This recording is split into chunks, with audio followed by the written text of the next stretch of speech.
bisa membuat Anda punya wajah yang lebih baik dengan bedah plastik, tapi sukacita wajah Anda tidak bisa dibeli oleh uang. Uang bisa membuat saudara membeli tempat tidur spring bed yang harganya 50 juta. Bisa, itu yang apa King apa namanya? King Coil. Wih, saudara 50 juta. Tapi nyenyaknya tidur itu tidak bisa dibeli oleh uang. Iya kan? Bagi Anda yang hidup dengan rasa syukur, berterima kasih dengan Tuhan dengan apa yang ada, tidur beralaskan koran bisa tidur nyenyak. Pernah ketemu dengan orang yang ada di pinggir-pinggir jalan yang tidur nyenyak. Saya pernah lihat tukang becak tidur ngorok, saudara-saudara. Tidur di becaknya, tidur dengan sangat pulas sekali. Karena tidur nyenyak atau tidak tidur nyenyak itu bergantung hati, bukan bergantung uang. Amin. Saudara, uang bisa membawa saudara ke tempat pesta. Saudara bisa beli pesta, sekarang satu meja bisa 6 juta. Pergi sana ke tempat beach club sana. Tapi sukacita dalam hati tidak bisa dibeli oleh uang. Maka Yesus sedang menjelaskan kepada kita bahwa perspektif kita mengenai hidup harus diperbaiki. Jangan segalanya adalah harta. Seolah-olah kalau hartamu ada, hidupmu akan nikmat. Ini kata orang ini. Dia bilang sama dirinya sendiri ya. Sudah banyak yang kau simpan. Kemudian dia mengatakan, makanlah, minumlah, bersenang-senanglah. Hari itu dia meninggal dunia. Jadi saya mau mengatakan kepada Anda, kalau berbicara mengenai kebahagiaan dan harta, nomor satu yang harus Anda tentukan adalah perspektif. Yang membuat Anda bahagia itu adalah cara pandang Anda. Perspektif Anda kepada apa yang Anda miliki. Amin. Itulah sebabnya kita semua harus belajar bagaimana memiliki perspektif yang benar. Yang dikatakan oleh Tuhan Yesus, hidupmu tidak ditentukan oleh hartamu. Kalau tidak percaya, sebab hidup ini lebih daripada makanan dan tubuh itu lebih daripada pakaian.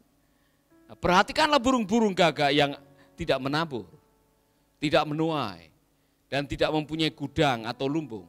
Namun Allah memberi mereka makan. Kamu jauh lebih berharga daripada burung-burung ini. Perhatikan burung dan orang muda yang bodoh ini. Yesus sedang membuat perbandingan. Jadi apa yang dilakukan oleh orang muda yang bodoh? Menanam, merombak lumbung, memanen, mengumpulkan, memperbesar lumbung. Setelah semua terkumpul, dia bilang, makanlah, minumlah, bersenang-senanglah. Burung, dia tidak menanam, dia tidak memanen, dia tidak memiliki lumbung, tapi dipelihara oleh Tuhan. Apa yang Tuhan Yesus mau katakan? Poin apa yang Tuhan mau sampaikan kepada kita? Hidupmu ditentukan oleh pemeliharaan Tuhan. Amin. Oh, kalau saya sudah bicara mengenai ini, saudara-saudara, saya bisa bersaksi dari hari ini sampai seminggu depan. Bagaimana pemeliharaan Tuhan itu luar biasa. Itulah sebabnya jangan menghabiskan waktu untuk cari harta, tapi lupa Tuhan. Karena yang menentukan hidup itu Tuhan, bukan hartamu. Percuma engkau hidup, istilahnya, percuma engkau kerja pagi, siang, malam, kalau tidak dikasih rezeki oleh Tuhan, yang ada hanyalah kerja keras, lelah, capek, marah, dan tidak mendapatkan apa-apa. Rezeki itu datangnya dari Tuhan. Katakan amin. Haleluya. Itulah sebabnya saudara-saudara, siapa di antara kamu yang karena kekhawatirannya dapat menambah sehasta pada jalan hidupnya? Kontraskan kalimat ini dengan orang yang tadi. Apakah dengan memiliki lebih, umurnya lebih panjang? Apa kata dia malam terakhir sebelum dia meninggalkan dunia ini, saudara? Sesudah itu aku akan berkata kepada jiwaku. Dia berkata kepada jiwanya sendiri. Jiwaku, engkau memiliki banyak harta. Tertimbun untuk bertahun-tahun lamanya. Beristirahatlah, makanlah, minumlah, bersenang-senanglah. Dia berkata kepada siapa? Dirinya sendiri, jiwaku. Artinya apa? Dia mengandalkan dirinya sendiri. Dia bergantung kepada dirinya sendiri. Dia pikir hidup dengan dirinya sendiri sudah cukup. Dia lupa bahwa semua yang dia dapatkan adalah rahmat dari Tuhan. Jadi jangan sombong, saudara. Amin. Ini sombong loh ini orang ini. Seolah-olah semua yang dia dapatkan akan menjamin masa depannya. Seolah-olah sukacita dan kebahagiaan itu datang karena hartanya. Salah. Karena Tuhan mengatakan dalam kitab Peratapan dan dalam kitab Amsal ada orang yang punya banyak. Dia memiliki kerja. Tetapi ternyata dia tidak bisa menikmati. Karena bisa memiliki dan menikmati itu karunia ilahi. Amin. Saudara-saudara, saya berkali-kali mengkhotbahkan ini. Saya hanya mau mengingatkan kepada Anda. Kalau hari ini saudara masih bisa menikmati. Semata-mata itu karena karunia ilahi. Bukan karena kehebatan, kegagahan, kekayaan, kegantengan saudara. Amin. Masih bisa menikmati sarapan pagi tadi? Masih bisa? Bisa mengucap syukur? Amin. Masih bisa menikmati apa yang disediakan oleh pasangan saudara hari ini? Masih bisa? Amin. Belajarlah mengucap syukur dan jangan lupa kalau hari ini kita masih diizinkan bisa makan pagi. Karena itu semua kemurahan Tuhan. Haleluya. Amin. Mari kita lihat selanjutnya. Jadi jikalau kamu tidak sanggup melakukan hal yang kecil ini, mengapa kamu khawatir tentang hal-hal lain? Kemudian ada kalimat yang mengatakan begini. Janganlah mencari apa yang akan kamu makan atau apa yang akan kamu minum. Dan janganlah cemas hatimu. Semua itu dicari bangsa-bangsa di dunia yang tidak mengenal Allah. Padahal Bapamu tahu bahwa kamu memerlukannya. Nah, sampai kepada poin yang saya pikir ini inti daripada seluruh pasal ini, carilah dahulu kerajaan Allah dan kebenarannya. Orang yang mencari kerajaan Allah, dia sudah menemukan apa yang menjadi prioritas di dalam hidupnya. Bukan harta, bukan ketenaran, bukan kekayaan. Prioritas utama adalah menaklukkan diri, menundukkan diri di bawah pemerintahan ilahi. Itulah kerajaan Allah.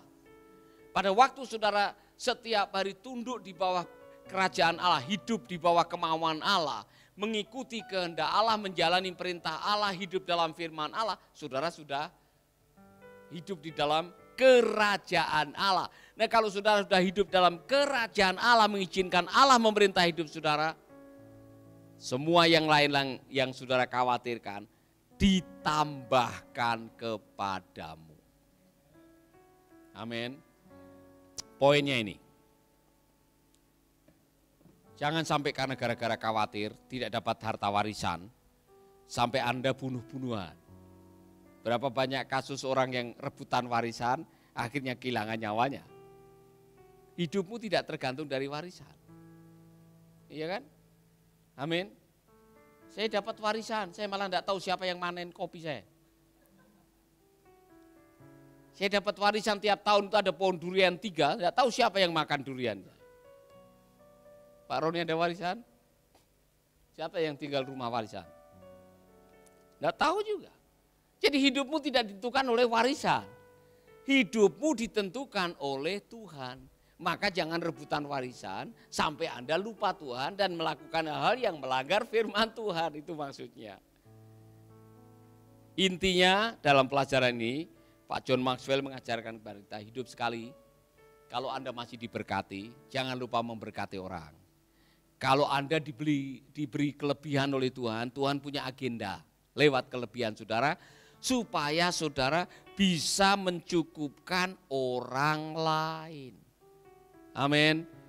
Jadi Pak John Maxwell sedang mengajarkan kepada kita, saudara-saudara, bahwa kemurahan hati itu menolong kita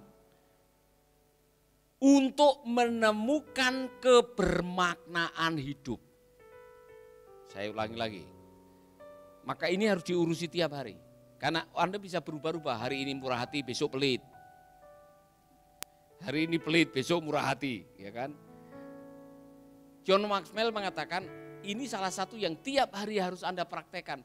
Jadilah orang yang murah hati. Praktekkan dalam sehari-hari. Tidak mesti harus dengan uang, murah senyum. Ya kan? Murah sapa. Saya mau Anda mempraktekkan di Mercy ini, kalau ketemu orang, ada hukum the first 30 second. The first 30 second, 30 detik pertama kalau ketemu orang, berikan pujian kepada orang itu. Berikan kata-kata dorongan. Hei Marcel, saya lihat potong rambutmu bagus sekali hari ini. Sesuatu yang sederhana. Ya kan? Ya. Atau hey Gracious, siapa yang motong rambutmu hari ini? Ya? Edi. Yonri. Oh hebat, ya kan? Kau bingung antara Yonri dengan Edi. Ya cakep sekali ya, motong rambutnya. Apalagi gratis ya kan? Gratis. Padahal listriknya enggak gratis tuh. Kalau Anda ketemu orang, murah hati, belajar murah hati tidak mesti harus dengan uang. Kata dorongan, doa dan sebagainya. Saya jadi dengar cerita kemarin Pak Calvin Whitmer. Dia menolong orang mabuk. Jadi dia mau menuju ke ATM, di depan dia lagi ada orang mabuk sambil ngambil uang dalam keadaan mabuk. Jadi uangnya jatuh di mana-mana. Jadi saudara-saudara, padahal dia sudah ditunggu oleh Grab. Jadi Pastor Calvin mengambil uangnya masuk di dompet, dompetnya masukkan di kantongnya, dituntun dia menuju ke Grab. Yang bayar Calvin, karena orang mabuk tidak bisa bayar. Dia yang bayar Grabnya, suruh bawa orang ini ke hotel. Nah saudara-saudara, kemudian orang itu berterima kasih sebelum Grabnya masuk, terima kasih. You are like an angel from Canada katanya. Pastor Calvin senang sekali, wah saya dibilang malaikat dari Kanada. Nah saudara-saudara, dia melakukan kebaikan. Saya yakin tidak kebetulan. Kebaikan yang Anda berikan kepada orang tidak pernah sia-sia. Senyuman yang Anda lemparkan kepada orang hari itu bisa berarti sesuatu yang besar bagi orang yang tidak pernah disenyumi, tidak pernah terima senyum sepanjang hidupnya.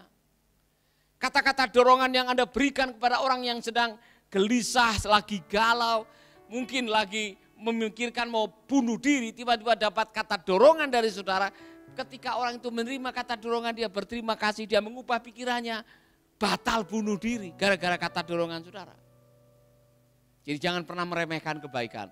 Kebaikanmu hari ini memberikan kebermaknaan. Dan kalau saudara diberi lebih, jangan lupa berbagi. Kalau Anda belum bisa berbagi, revisi cara berpikir Anda. Karena orang kikir itu salah berpikir. Mengapa orang jadi kikir? Tidak ada di sini, di samping Anda ada. Kenapa orang menjadi kikir? Pernah tanya kepada orang kikir? Karena cara berpikirnya begini, kalau saya memberi, berarti saya berkurang dong. Kalau saya berkurang, terus nanti bagaimana saya? Kalau semakin banyak saya memberi, semakin berkurang. Dia salah berpikir, dia tidak pernah membaca firman Tuhan yang mengatakan ada orang yang memberi, tambah kaya. Ada orang yang menyimpan, tambah miskin. Nah, catat ini sekarang, ada 4 ini untuk mengakhiri.